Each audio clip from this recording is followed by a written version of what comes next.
temporada La Quinta Calle llega a la parrilla de UAO Play con contenidos diversos para ustedes.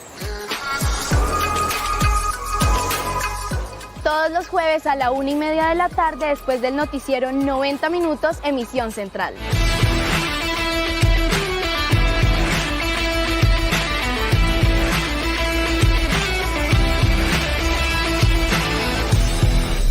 UAO Play, lo puedes ver. Tradiciones. Yo siempre hablo de la palabra respeto porque me parece que eso prima mucho en mí y en la forma de ser mí. Historias. Y yo con un megáfono que nos quedó todo quemado, salía a perifonear que habíamos vuelto a abrir el local para que la gente regresara. Legado. Si vos creces en un ambiente donde tenés a tu mamá haciendo una cosa, a tu abuela haciendo lo mismo, pues obviamente se transmite de generación en generación. Ciudadanas del mundo que escogieron a Cali para vivirla. Colonias, el poder de las migrantes. Episodio de estreno los martes luego de 90 minutos a primera hora, con repetición los martes luego de 90 minutos edición central. UAO Play, lo puedes ver.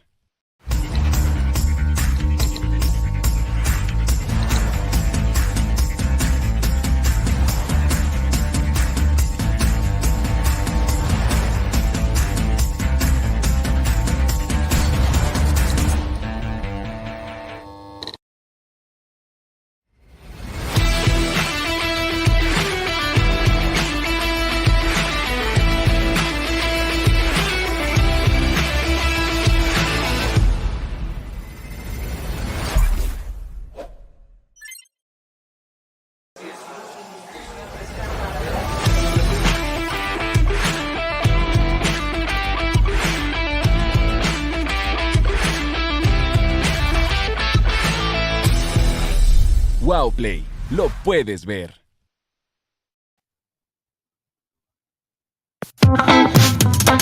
Welcome to UOA Speaks English, a radio program made by students for the world.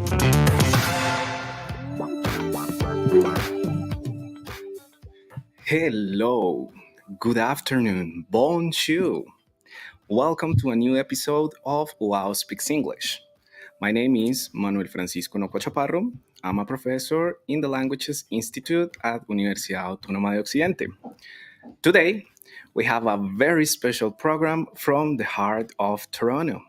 In fact, this amazing educational place is known as the Center of Excellence.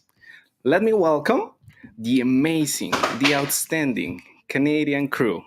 Magda, are you there? Hello, UOA Speaks English. I'm Magda Katarzinski, and I'll be one of your hosts for today's show. Today I have the honor of hosting with Alex, Tanya, and Raj. We are all students at Collège Universitaire Glendon, which is a French and Spanish campus that's a part of York University. I'm a French Studies major here at Glendon, and now I'm going to pass it on to my fellow co-hosts so they can introduce themselves. Hi everyone, my name is Alex. I'm an English major, and I'm so happy to be here with you guys to host today's show. Hey everyone, my name is Tanya, and I am a linguistics major. I'm so happy to be here with you guys, and I'm honored to be one of the hosts for the show today. Hi everyone, my name is Rajdeep, but I go by Raj by most people. I'm an English major, and just like everyone else here, I'm so glad to be here for today's show. Well, hello, how are you guys? How are we all feeling today? Oh, I am good. It's a nice day outside. I have no complaints. It feels so great to feel the warmth outside and to see the sun. Very true. Especially after how cold it's been for the last few months. That's true. Do we have any big plans for the weekend? Work, school, or work and studying, actually. School is done.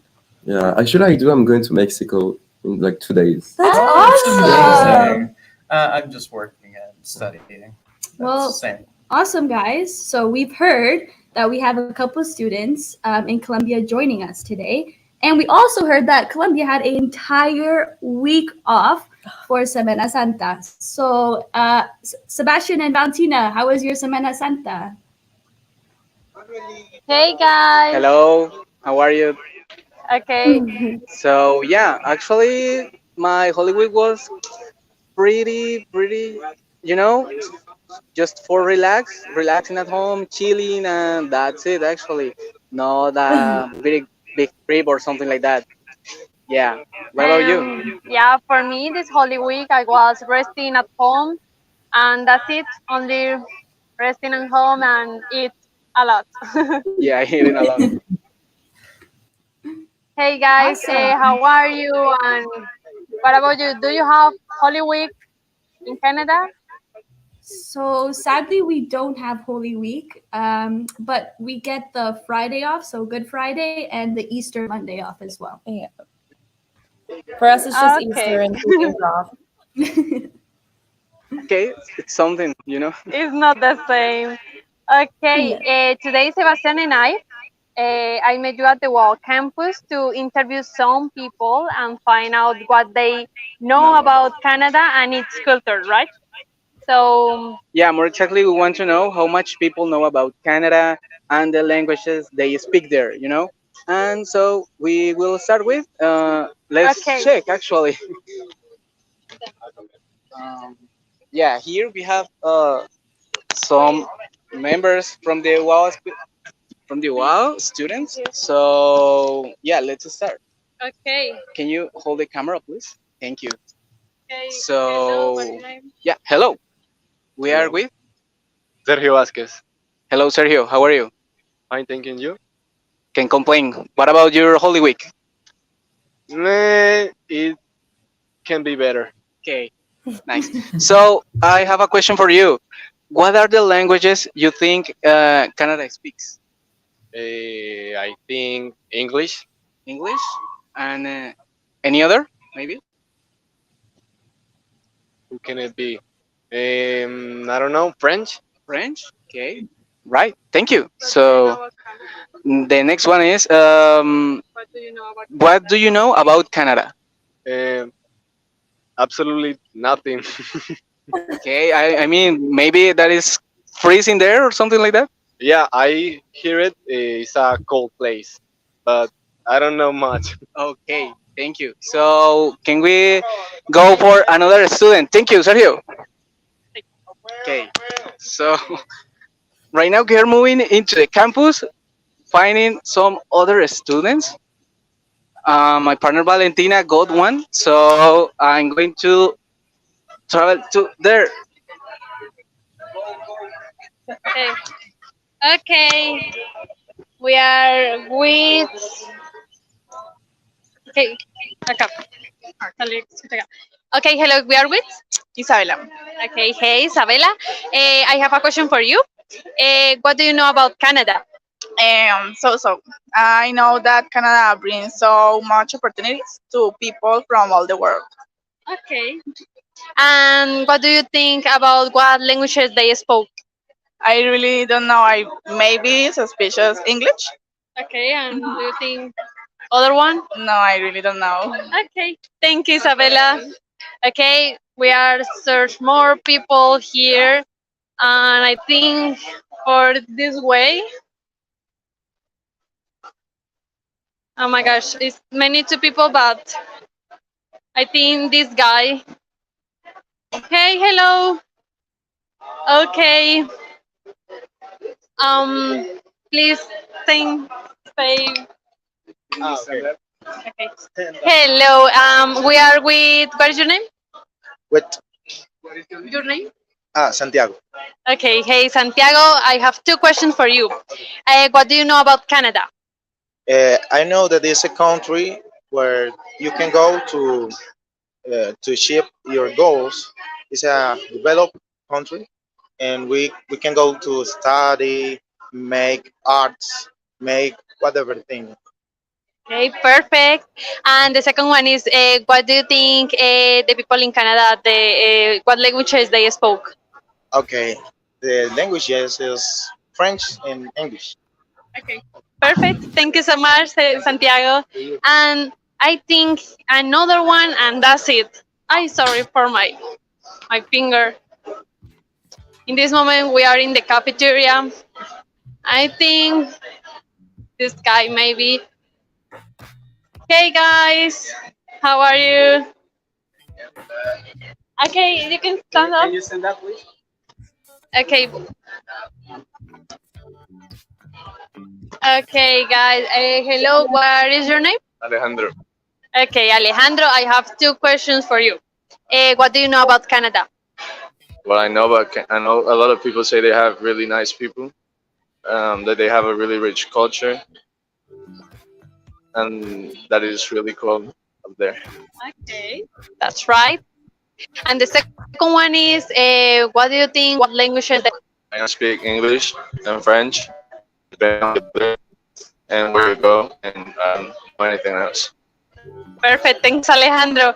And that thing, Yeah, so the idea is, well, the people say in Canada. think Canadians speaks English and kind of French, depends on where you live. And yeah, they think Canada is a really cool place. And And also, the people don't don't know about much of the Canada culture. yeah. So for that reason, the idea is see what languages and what is your culture, guys, in the next video. Yeah, and if you, I mean, just for the Colombian people and the Canadian people, we invite you to comment via chat. What about you know, you, what do you know about Canada and the languages that they speak there? And yeah, thank you for joining us. We're back with Juan Pablo and Jean Paul in the booth to learn more about Canada. Okay. Thanks, guys. Bye. Sebastian and Valentina. That was really interesting to know a little bit about the perspective of our very own community in the university. Canada is such a cool place, huh? Yeah. What do you think, Juan Pablo? Well, I don't know much about Canada, but I I think it has beautiful places to know. Especially talking about culture, I don't know much, but I think that it's an interesting place to know. That's wonderful. So I think, are we ready to go with something else? What's next, guys? What are we gonna do? Well, now, besides reading some comments, we're going to introduce you to the second video, that is, what languages do you speak?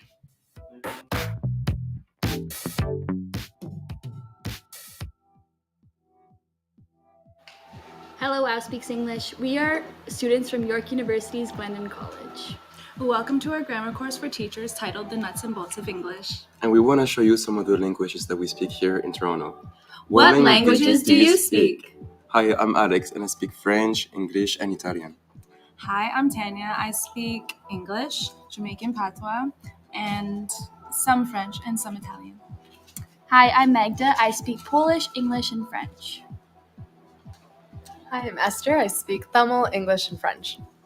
Hi, I'm Victoria. I speak English, Greek, and French. Hi, I'm Alexis. I speak French and English. Hi, I'm Luis. I speak English, French, Armenian, and I'm learning Italian. Hi, I'm Amanda. I speak English and French. I'm Stefania. I speak English, French, and Greek. Hi, I'm Jay. I speak English and French. Hi, I'm Juliana. I speak English, French, and I'm learning Spanish. Hi, I'm Julien. I speak French, English, and some Spanish. Hi, I'm Aditala. I speak French and English. Hi, I'm Brooke. I speak English, French, Spanish, and I'm learning Anishinaabe. I'm Ashwini, and I speak English, French, and Tamil. Hi, I'm Joyce, and I speak English, French, and Arabic. Hi, my name is Minju. I speak Korean and English.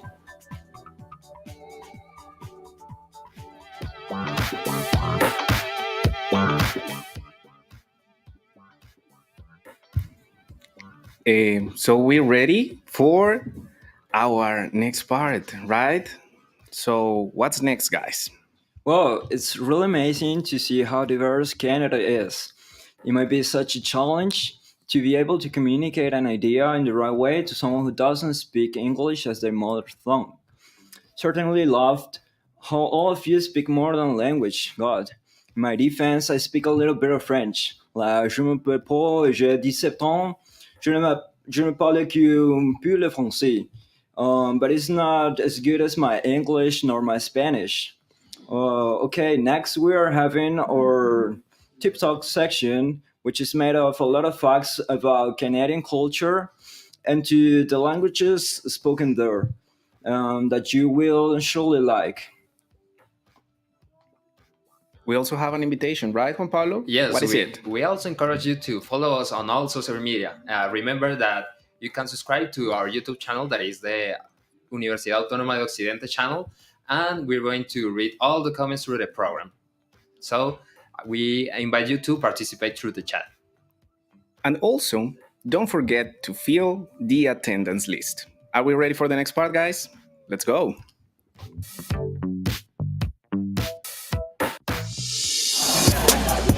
Many things happened every day at the U. Let's discuss them at Tip Talk.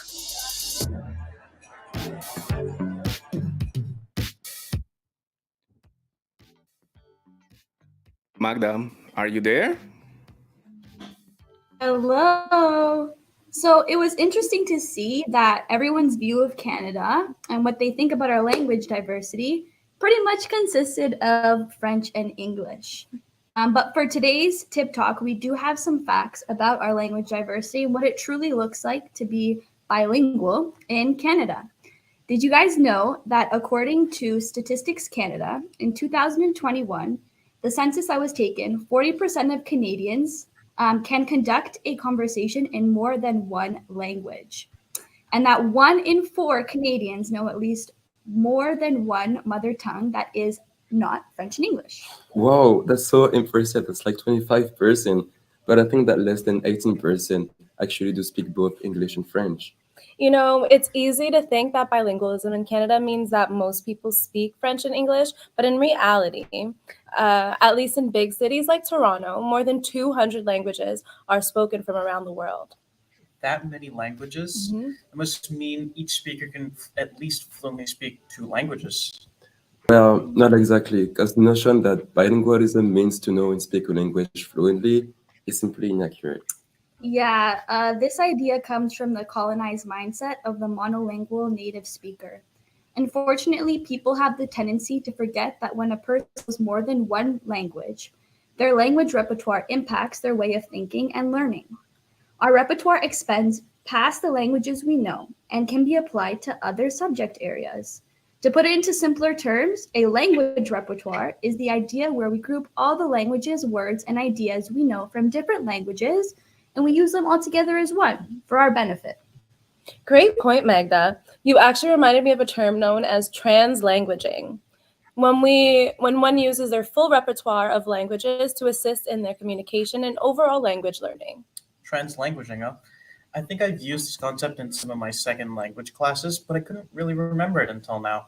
The thing is that some dialects or even some languages and accents are more privileged than others. I'm thinking of how we have certain negative or positive associations that come when we hear different accents. Some are more accepted than others, unfortunately. This is true. This makes me think of all the times I try to speak Polish with my family and they don't really take me seriously.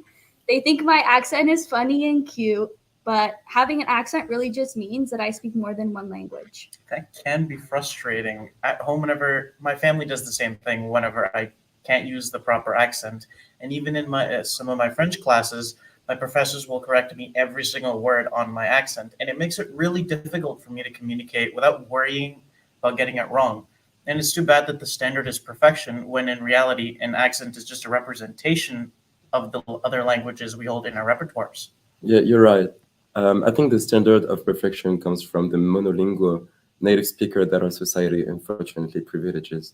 Well, did you guys know that a repertoire of languages is actually proven to be useful when learning? When learning a second language, the old school method to entirely eliminate the use of first language is outdated in a sense. Now more than ever, teachers are encouraged to incorporate translanguaging within their classroom, so their education is more plurilingual. Plurilingualism is a concept where we consider multiple languages, while monolingualism, the older school way, is when we're just focused on one. Well, what does translanguaging look like? Well, it's looking at all languages as a collective repertoire. For example, in an English class, I can take notes in French so that I can remember them faster and better. And also, it's helpful to make connections from one language to another. That's true. I normally do this and I make connections from French and English or vice versa, especially when learning grammar.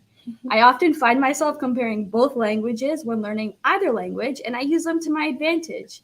This has helped me a lot when learning indirect and direct objects when writing French. I guess there's more to bilingualism in Canada than people think. I'm curious to know what our audience has to say. Add your comments and let us know what you think. Let's talk about it more in our live interview.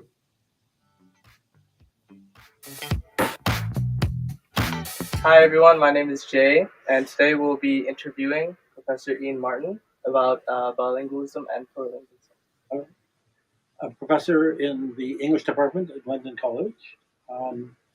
I have been involved with this course because it's part of a certificate in the discipline of teaching English as an international language, which I helped get started about 20 years ago.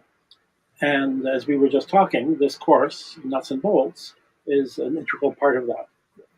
I've also been involved with, as you say, bilingualism and plurilingualism at Glendon, so I'm happy to meet you and to talk about it. Yes. So my first question is, what languages do you speak? Well, I mean, today I have spoken Spanish and English. My wife is a Cuban who, interestingly, is not enthusiastic about speaking English, so our relationship is conducted in Spanish. And that was my morning, and now I'm speaking English. Hi there, my name is Stephania, and my question for you is, what is plurilingualism and how does it differ from bilingualism? I think there are two ways of answering. One is obviously the difference between bi and plura. So bi implies two, plura implies more than two.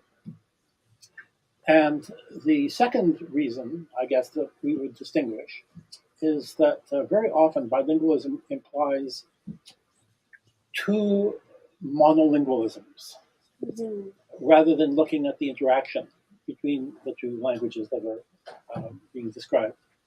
Whereas plurilingualism is very interested not only in the number of languages, but also their interaction.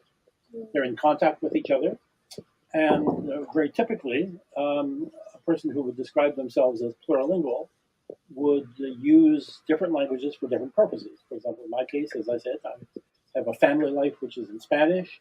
My academic life is largely in English. I have a social life here, which includes French. Awesome, thank you. That was a great explanation.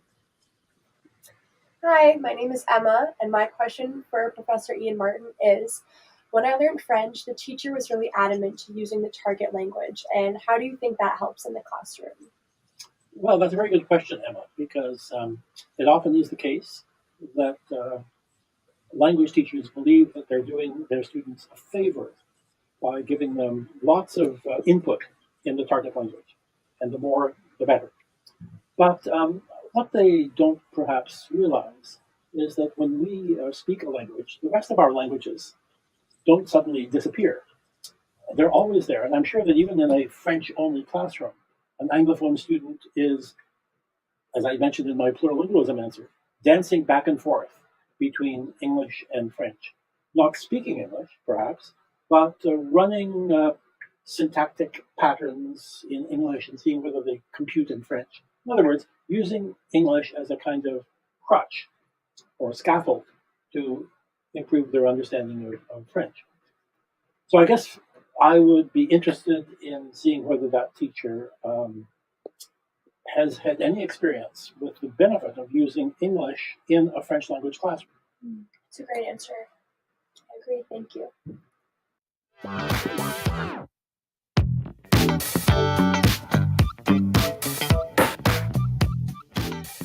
That was so interesting.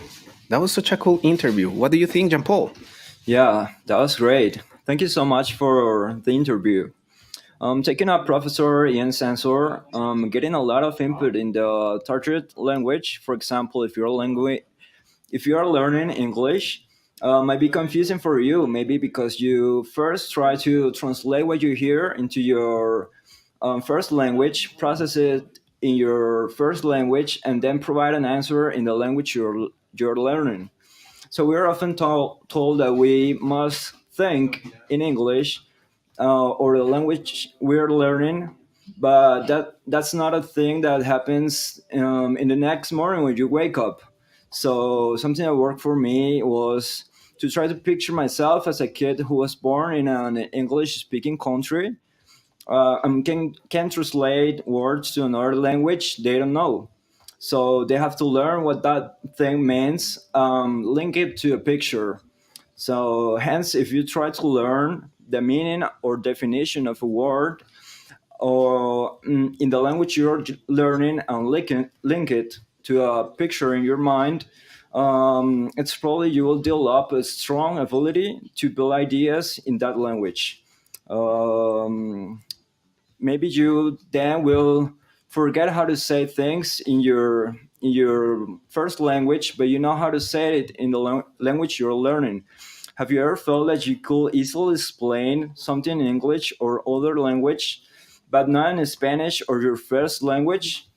Please let us know your opinion in the comments down below that we want to know your opinion. I'm going to repeat the question. Have you ever felt that you could easily explain something in English or other language you're learning, but you can't in Spanish or your first language? Please let us know in the comment box. That's really interesting, Jean Paul. Let's look at some comments. Juan Pablo. Well, I see there are some people saying that English and French are like both taught in elementary school, so it's kind of easy to grow for the people and learn the language of their choice. So I find it interesting because not in all the schools they teach a certain language. So it's good when you learn it by yourself because you're learning something that is interesting for you. Especially, I think it's a good strategy when you hear like music or watch some series in a different language. It's a way to explore an alternative and enjoy like a cultural experience. That was so interesting. Thanks, Juan Pablo. Miren Dija. I'm sorry for my pronunciation. I think learning more than one language should be very helpful. Completely agree with you. We live in a modern world, globalized world, and we need to connect with absolutely all the people we can worldwide. And that only can be done through languages. In my own case, I will say that it's really interesting to think about that connection between your mother tongue and the foreign one you're learning, because at least for me, sometimes when I speak in English, I think in English, I feel like it's like a completely different person inside of me. What do you think about that, guys? Yeah, I think it's right.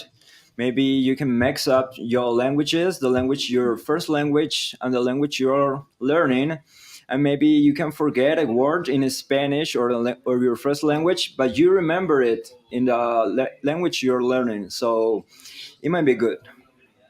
Jean Paul, what about that comment over there? Yeah, it says, "Hi, this is Oliver. I got some from ENSL 2700. Translanguaging help us when we try to learn Spanish because French and English are a little bit similar." Yes, you're right, Kevenda. They're very similar, and you can like associate words between two languages, and that's a good part of it. From the languages derived from Latin, so that's a good point. Thank you so much for your comment. That's wonderful. Alex, what's next, man? How? Some interesting situations that show how plurilingualism works when languages and cultures come in contact. And now we are moving on to our drama time. And I have to say, I can easily relate to that situation that's portrayed in the drama time. Because we will see the adventures of a French student just like me. His name is Julien, who is coming to Canada.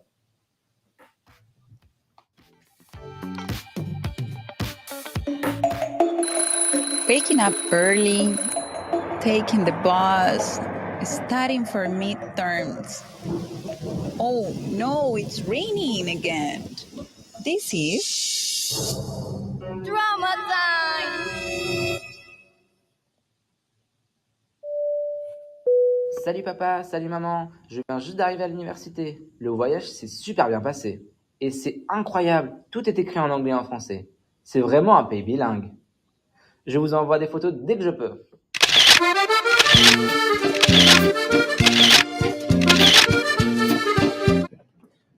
Bonjour, comment ça va? Bonjour, ça va très bien. Et toi? Ça va super, je viens juste d'arriver au Canada, mon vol était assez long, mais en vrai ça l'a fait. Et du coup, j'aurais juste besoin de ma carte étudiante pour accéder à ma chambre, s'il te plaît. Wait, can you repeat that in English? Oh, sorry, I thought you spoke French. Comme ci, comme ça. I stopped after grade 9. Oh, okay, well, I just arrived, I just need my student ID card, please. For sure. Can I get your name? Yes, Julien Tetlin, please. Can you say that in English? It's my name. Oh, my bad. Can you repeat that? Julian Tutelen. Perfect. Au revoir. Thank you. Hi, Julian. How are you doing today? Hi, I'm fine, thank you, and you? Yeah, I'm doing well. I'm going downtown. Do you want to join? Oh, yes, of course. Are you taking the metro? What do you mean by the metro? I'm not going grocery shopping. Oh, you mean the subway? Oh, yes, sorry. What are you going to do? I'm just going to grab a French vanilla and a beaver tail. What does she mean? A beaver's tail? What do you mean? A beaver tail. No, not the actual beaver. A beaver tail as in dessert. This. Ah, it makes way more sense. Do you want to go eat at the restaurant? Oh, yes, why not? Yeah, I have some menu. Where's the French? Oh, it's because we're in a Korean neighborhood, and usually the language depends on the neighborhood and the community. Oh, okay. Welcome to Timmy's. What can I do for you? A French vanilla and a donut for me, please. And I get a coffee with 2 sugars and 2 creams, please. Oh, you mean a double? Okay, that would be a total of $6. Here you go. Oh, you're $1 short. Do you have a loonie? Oh, I've got a toonie. Okay, great. Here's your $1 and change. What does it mean, loony and toonie? Oh, it's just $1 with a loon in it, and toonie is just $2. Oh, okay. Canada is very different from what I was expecting. Canada is definitely beyond bilingualism. Bonjour, bienvenue à l'hôtel du Grand Montréal. Comment puis-je vous aider aujourd'hui? Désolé, je n'ai pas booké. You want to book a room? Oui, exactement. Je suis pratiqué mon français. Okay, sure. How long is your stay? Julian was right. Bilingualism is so complicated in Canada. Juan Pablo? I find it very interesting. What do you think, guys, about the drama time? Man, that was so cool, especially thinking about like the beaver tail. I was thinking just about the animal. You know what? I also think it's really interesting and very different from what we're used to. The fact that you use the language according to the neighborhood and culture, right, Jean Paul? Yeah, my attention got due to the fact that in Canada, you go to a place and they might speak English, and you cross the street and they speak French. So that's very might sound confusing, but that's nice because it shows how diverse Canada is. So let's ask the audience. Yes, guys, we invite you to participate through the chat and ask you what you think about this drama time. So as we receive some comments, Magda, let's go ahead and you guys will help us also reading some of the comments that you're going to see in the screen. Well, before we get into our thoughts about the drama time, I think we should clarify some terms that we use in Canada. So a loon, if anyone didn't know, is actually a type of bird. It's found here in Canada. That's why we call it a loonie, as well as Timmy's. So that is our beloved brand here in Canada for coffee. I recommend that if anyone is planning a trip to Canada, that they should also go grab themselves a beaver tail, which, like Aditola said, it is a fried doughy dessert that we usually put cinnamon and sugar on. The coffee, I believe, is kind of like one badless. I'm not sure how you say it. I think you guys can help me out. I heard it's a Colombian coffee brand.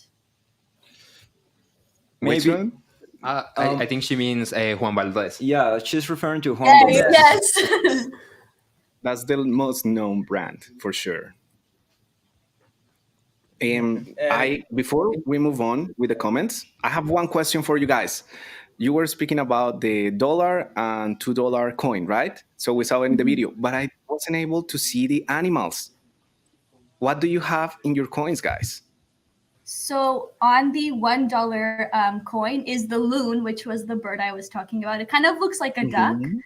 And Oh, okay. on the $2 coin, it's called the toonie, and we have a polar bear on there for some reason. That's so interesting. Do you have polar bears in Canada, guys? I think so. I believe somewhere, so, but not here. not where you would see them. We have That's other so bears, amazing. but polar bears not here. No. No, you have to go a lot further up north to see a polar bear. Yeah. Interesting. So why don't you check the comments? Bring it on. Okay, I see some people saying that they think it was really cool and interesting, especially because it seems like people from Colombia don't know what it was a beaver tail. Also, I'm reading that Joseph Camilo says that it's incredible that there are words so similar in both languages, but they mean something else. Yeah, I think it even used to happen in Spanish that you have like some words, but it doesn't mean the same depending on the context. Look at that amazing comment we have on the screen, guys. Andres Delgado says he just learned about loonies and toonies. So we're ready to go and spend our money in Canada. What do you- Yes, I'm dying to try the beaver tail. Sounds delicious. For sure. That's like it's number so one in our list. Do we have more comments? Yes. Ooh, look at Coro, Jean Paul. Yeah, Coral says it is so cool have many cultures in the same place. Yeah, actually in Canada there are a lot of cultures, and that's amazing because you can learn a lot from people, and you will not always find the same things in people. You will always learn something new. That's something we all have learned in this experience. Oh my God. You have someone in the audience that agrees with you, Jean Paul. Paula Stephanie Castaneda says, it's interesting. I agree with Jean Paul. It's really interesting how languages change. That's a fact. That's true, Paula. Languages vary too much in Canada. That's so true. Well, also Cabanda Oliver says that the thing with the French name, when they pronounce it the wrong way, like instead of Oliver, most people will pronounce Oliver, I think, and forget the I before the E. So it will say something like Oliver. Maybe. Maybe. Yeah. Well, Rash, what do you say? Olivier. It's Olivier. Olivier? It's Olivier. Yes, Yeah. yes. There's an I right before the E at the end. Oh, God. That's really, really interesting. So, what else do we need to cover over there? Raj was going to give us some examples, right? I mean, the drama time is a great example of some of the intolerance that you can see from native speakers towards learners of a language, or those who are speaking in their non-dominant language or their second language, if that's easier to understand. Yeah, and there's also this interesting dynamic that happens when English speakers, also known as Anglophones here in Canada, use French or English in Quebec, which is our French province. Either Anglophones are frowned upon for speaking English, or in a situation like Adetala's in the drama time, where she speaks French, the Francophones if they don't think your English is good enough, they might start speaking English to you even when you're trying your best. So there's that interesting dynamic of language exchange where there's, with accents as we mentioned before, and just preferences on how it's spoken. Yeah, I agree with you because unfortunately, the same thing happens to Francophones who are Canadian French speakers when they go to France. Mhm. Sometimes those in France would encourage the Francophones to just speak English because they think that the Quebec French will sound like disgusting or different or just sometimes funny. So now that we have looked at the languages in Canada and discussed some important ideas about language learning and language use, let's see how much you have learned. Raj, are you ready to get us started? Of course. So our next part is called Get It Right. Games, trivia, and a lot of fun. All you gotta do is get it right.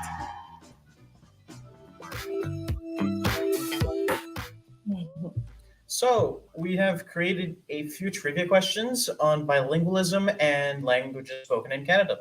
So let's get started.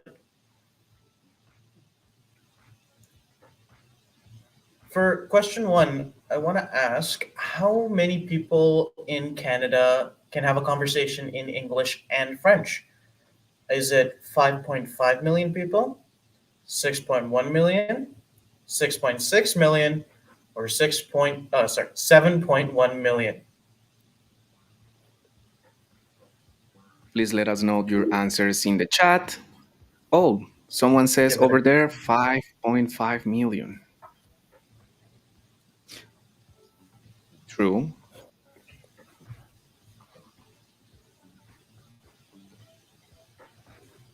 So just for the sake of time,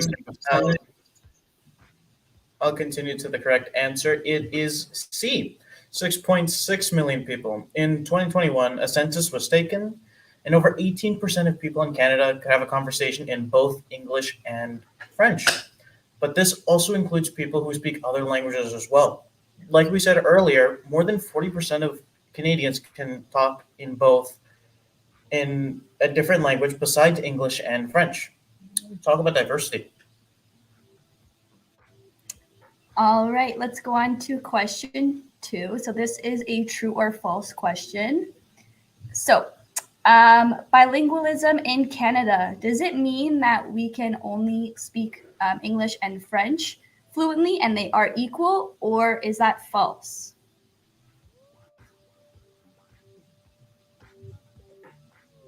Let's check, guys. What do you think? I actually think that is true, but it's kind of, I feel it's a tricky question because in the video, in the drama time, we saw other types of language. So it's a hard question, but seems that people in the comments are saying that it's true.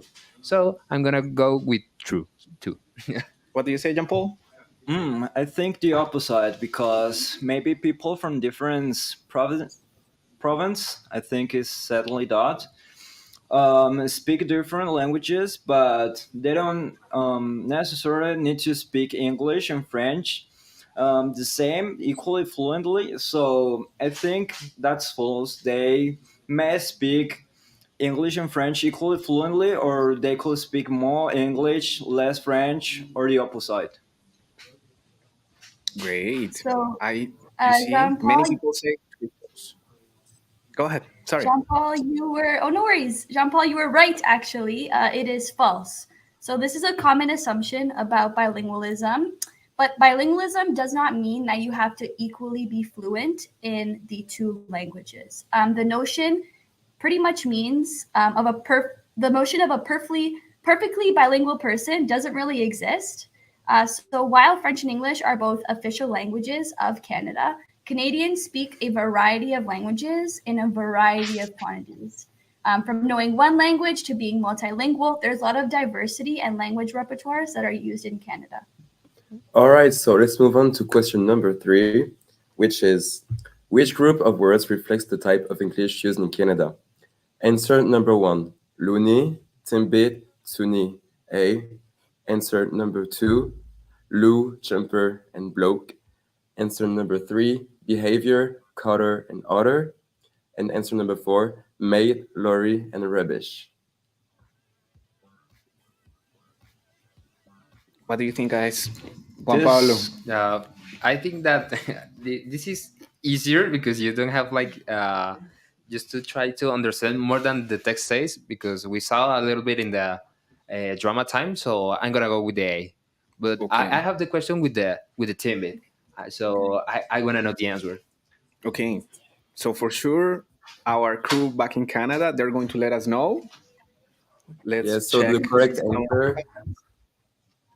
Sorry. Okay, Paulo says A. Okay, one more. Ana Sofia says A2. Monica A. They catching it.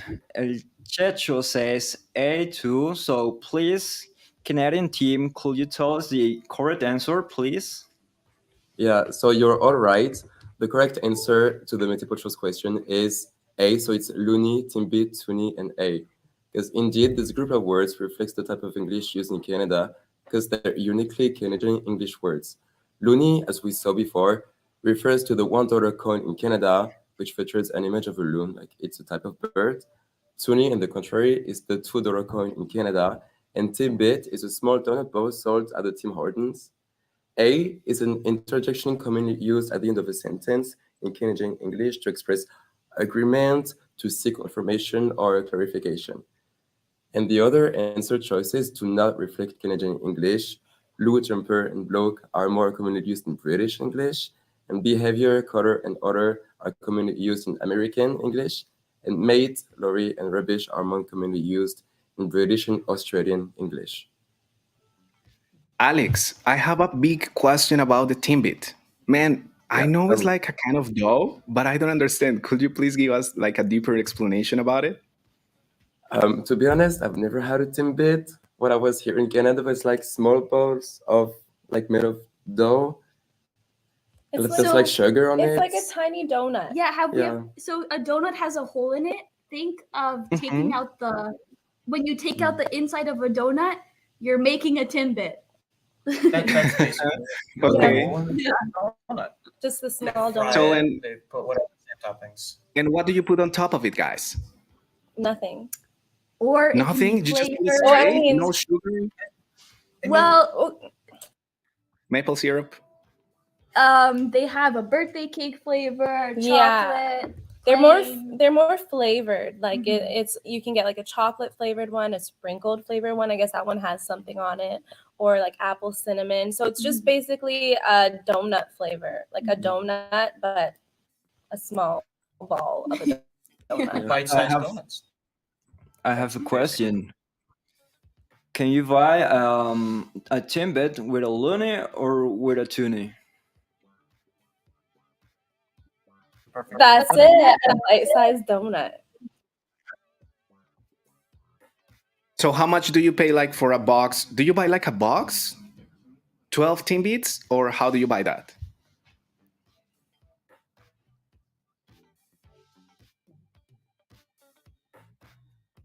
I think we're not listening to them.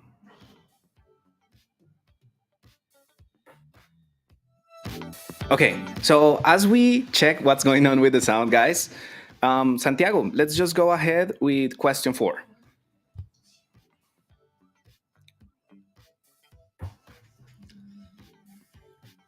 Okay, Juan Pablo, please. Okay, so for the question number 4, we have fill in the blanks. So in big cities like Toronto, around, and there's the question mark, like the space for the answer, languages from around the world are spoken. So the question are how many? Right. So in big cities like Toronto, around how many languages from around the world are spoken? What do you say, guys? Let us know in the comments. 40 languages, 75, 129, or 200 languages? Marco Santiago says 200. Wow, that's a lot. A? No, A, Luis. See you there, man. 40. Marianne, 200 languages? That's a lot. Supercraft says 75. It's hard to guess because there are tons of language, but you can imagine that there says that is in like the big cities. So maybe in a cultural exchange we can find that kind of that many languages. But I don't know if 200s are like That's exactly. a lot. Yes. So what's your guess? I'm gonna go with 129. That's mine too. What do you say, Jean Paul? Yeah, I'm gonna say 129 too. Okay, so that's our answer. Let's go back to Tanya. Tanya, can you hear us?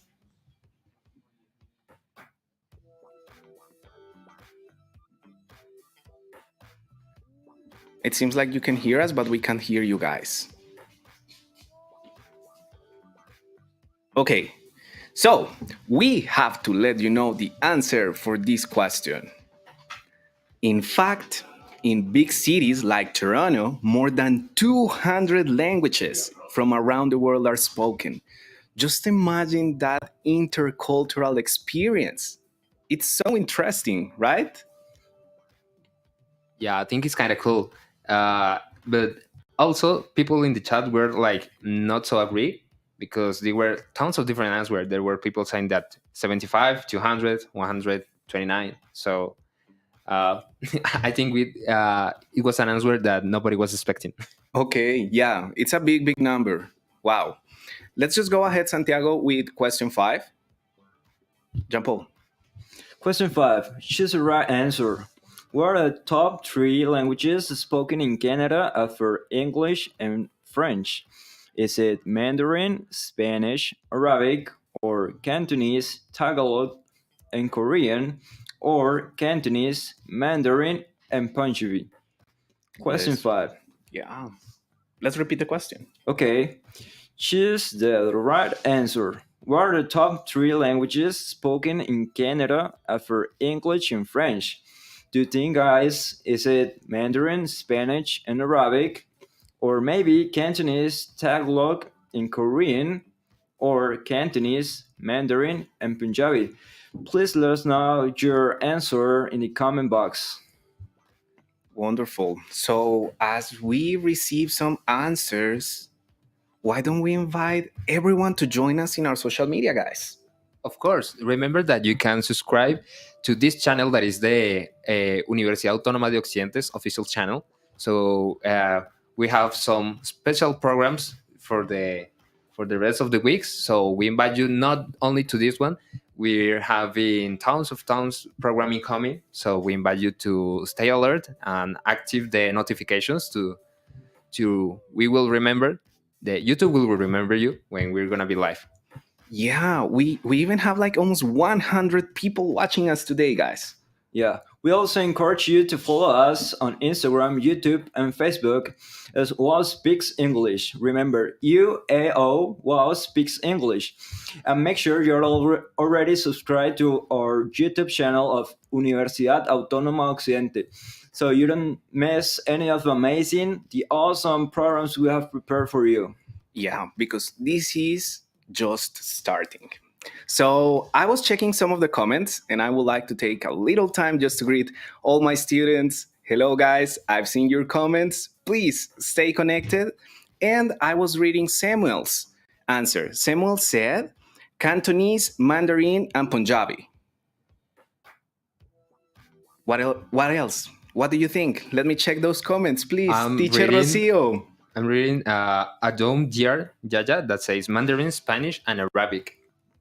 Okay, Gabriela Enciso Herrera says, speaking and knowing several languages is very important. That's right, Gabriela. But what languages do they speak in Canada? Carlos Arturo Guerrero says Mandarin, Spanish, and Arabic. Magda, are you there?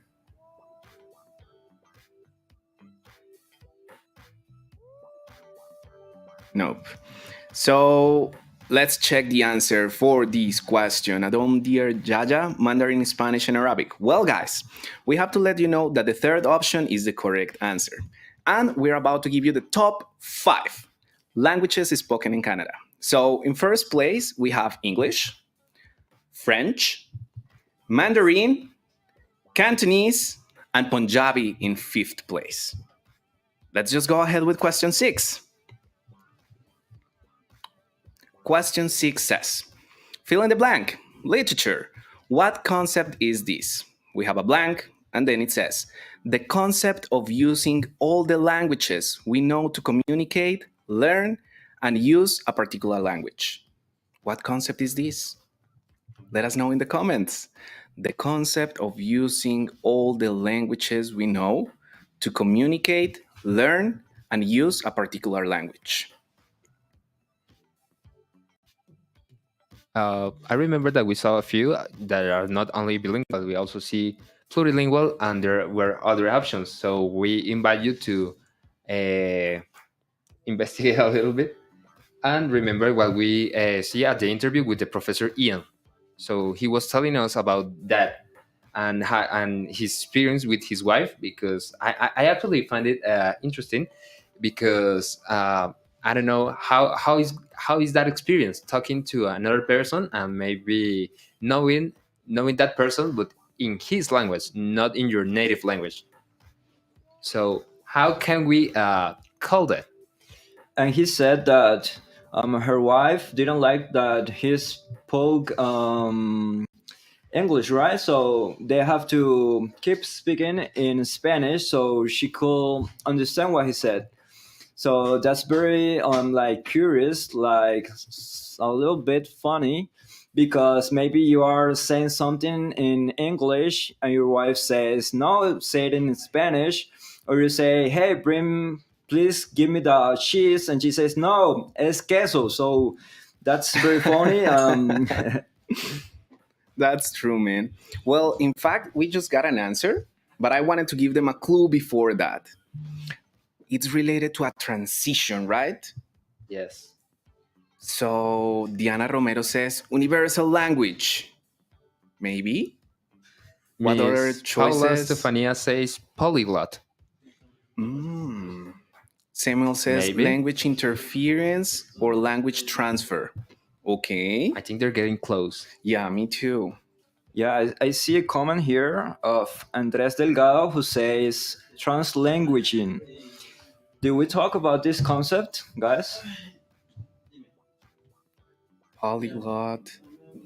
What was the word Professor Ian used?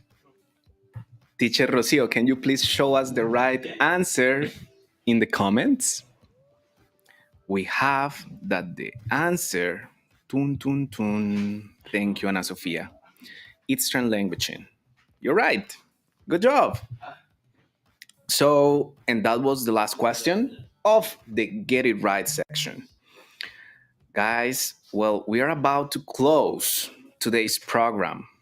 Were we able to solve our microphone problems back in Canada? Tanja, Alex, Magda, Rash, Marlon, are you there, guys? No, it seems like we couldn't hear you for the last part, and that was what I was waiting for, because all the students and all the people connected through our social media, they want to ask you questions.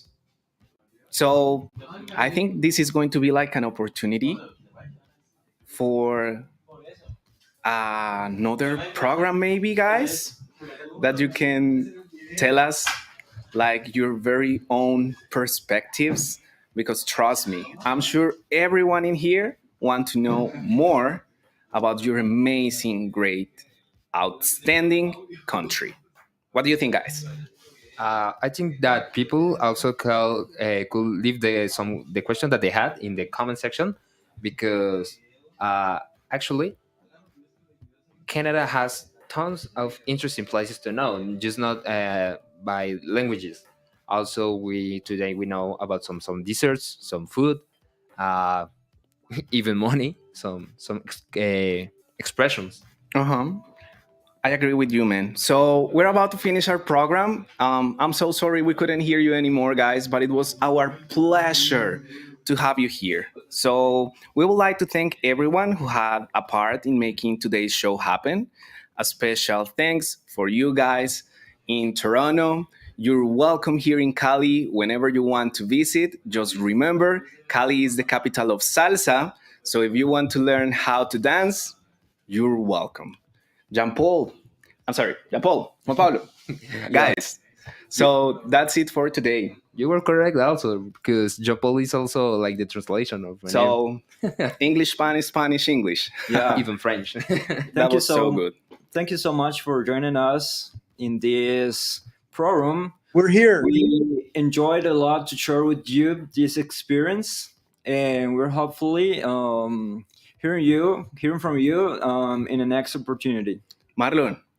Yes. Hello. Hi. I don't know what happened, some connectivity issue, but we're here and we are very happy to host this show with you. And we also have Alexis there helping us with the teleprompter.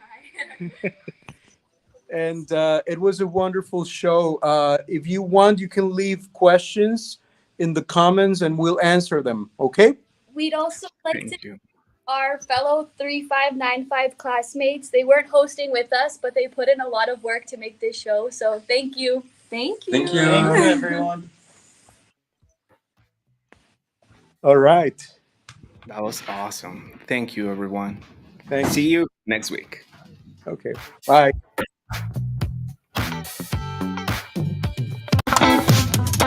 Welcome to UAO Speaks English,